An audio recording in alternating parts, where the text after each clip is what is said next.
So what do you do if all of a sudden you get injured and you cannot play your instrument at all? Now this is quite a devastating thing to experience because our instruments, that's such a big part of who we are. I mean, my guitar feels like an extension of myself, and it is a very, very big part of my identity to be a guitar player. And being, one of the best guitar players out there is also a part of my brand. In fact, all of a sudden it actually became my brand. So a shoulder injury, that could be the death blow, that could be absolutely devastating. So how on earth did I manage to navigate this? Okay, I'm going to share this with you because I actually wrote that down, and I actually created a post that I tried to get published, to help other people. So my number one tip is that you need to direct your focus outwards. You need to actually, rather than sitting there and thinking about yourself, your own predicament and your own illness and your own injury, you really just need to focus on other people. So I started reading the news, I was paying attention to what was happening out there in the world, and I was just focusing outwards all the time, rather than being really kind of navel gazing and just leaning into my own pain. I was not thinking about my own pain at all whatsoever. Okay, number two, get involved. So I needed charity myself, to be completely honest, and it's interesting that I didn't do any crowdfunding efforts to get money for my health or anything like that when I was ill. In fact, I actually got involved in charity for other people. I was signing petitions, passing those around. I was, I even created things, I created handmade cards that I sent out to persecuted Christian children and stuff like that, and when I could actually stand on my feet and I was done with being bedridden because I was really ill from this parasite infection I had as well, which kind of laid the groundwork for my shoulder injury. I got involved with my local community. I was volunteering my time and things like that. So when I was at my lowest and I really needed charity, I did not ask for charity. In fact, I did charity for others. And this is really and truly going to help you if you're going through a tough time, okay?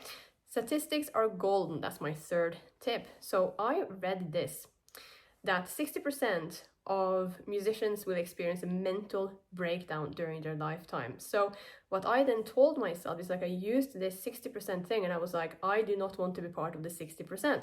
And I told myself that all the time. So statistics can actually be a really good thing that you can use for your advantage. So I knew that all of these musicians, they get a mental breakdown at some point or the other. And I was like, I don't want to be one of those people. I refuse to be one of those people. I refuse to be part of the 60%. And it worked, right? Okay, 4. Plan your future. So when everything is hopeless and you actually have no reason to plan your future, that's actually what I was doing. So I was just, imagining what I was going to do when I was back to, playing the guitar again. And one of those things was to actually create this course and create this program. So I was like, yeah, when I'm well again and when I get back to playing again, then, I'm going to create this guitar fitness program, blah, blah, blah, blah, blah. And then I'm going to, release this music, that I was working on when I got ill, which I actually did. So I was just making all these plans, which is hilarious because I had no reason to make them, but I made them anyway. Okay, 5, turn down the painkillers. So I actually got a waiver, right? There is a limit to how many painkillers you can actually buy over in the UK. A doctor literally gave me a waiver so that I could just go and buy all the painkillers in the world. And I decided that, okay, you know what, either he wants me to be addicted or he wants to facilitate my end or whatever. So I'm thinking, you know what, this is terrible. This is the path to addiction or this is the path to an overdose. So I wasn't really interested in that. And I decided that, okay, I'm not going to do that because that's you having one problem that then becomes 2 problems, that then becomes 4 problems. So I wasn't interested. So even if that is tough, think a bit longer term. Do you want this to turn really ugly further down the line, or do you want to kind of emerge triumphant, So number 6, and this is probably the best tip in a way, log out of the music industry. I wasn't paying attention to music news at all whatsoever, and I was just a no-show in terms of up here. I was not paying attention to what my peers were doing. I was not paying attention to what was going on in the music industry at all whatsoever. So from being all in on working on a major label thing, all of a sudden I'm all out. And that probably really protected my mental health and my well-being. So 7, this is a very good one. Reconnect with loved ones, being out for the count, being bedridden for 18 months.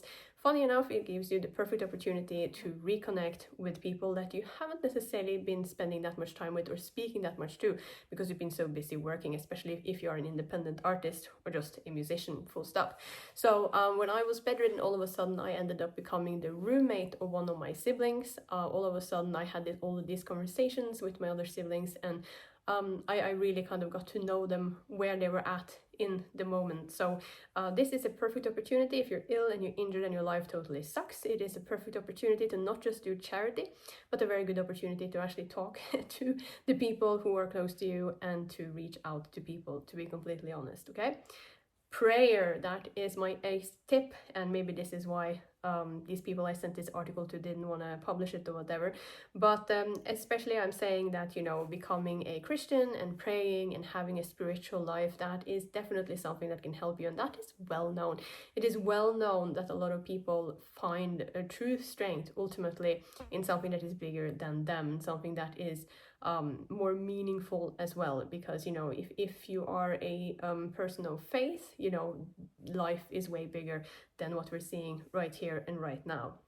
Okay, 9, get back to work as soon as you can, even if you only play simple music. That's also very important. And basically, you know, in 2018, I forced myself back to music, and it was horrible. Sometimes my sessions were super short, you know, they only lasted like 5 minutes. And this is a mental thing too, that if you are a certain kind of player, you may feel like a failure if you only play for like 5 minutes or 10 minutes, but you need to let those thoughts go. It's a victory if you can play for 10 minutes or 5 minutes. You see my point? So you have to really celebrate the minutes that you get and the moments that you get, and you have to really use whatever legroom that you can use, if that makes any sense. So get back to work as fast as you can, even if you have to just use baby steps. You know, it's very important that you don't go too long, you know, not doing what is such a big part of your identity. And the good thing is that you're here, so you're here inside my guitar fitness program, and then you can go and you can look at my guitar rehabilitation module, the guitar rehab module.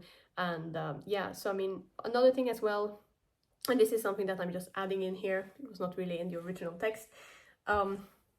If you can no longer play your guitar, for example, and if that verdict is final, think about something else that you can do. Sometimes it's a very, very good thing to have different instruments. So when I didn't know what was going to happen with my guitar playing, I just focused on my voice, and my voice became my first instrument, and my guitar became my second instrument. That is, I think, the best argument for as to why it's a good idea to be able to actually express yourself creatively and musically in more ways than just one.